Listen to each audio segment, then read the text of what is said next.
तरुण मुलींमध्ये ब्रेस्टमध्ये सरकणारी गाठ आढळणे खूप सामान्य आहे. याला वैद्यकीय भाषेत फायब्रोएडेनोमा म्हणतात.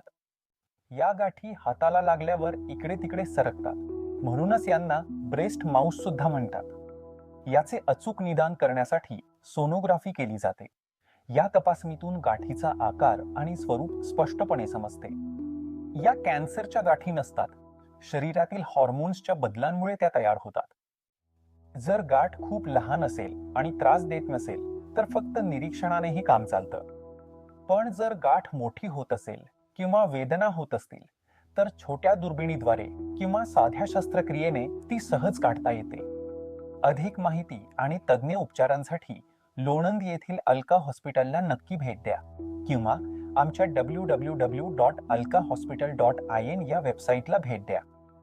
फायब्रोएडेनोमामुळे घाबरून जाण्याची अजिबात गरज नाही. योग्य सल्ल्यासाठी तुमच्या डॉक्टरांना भेटा.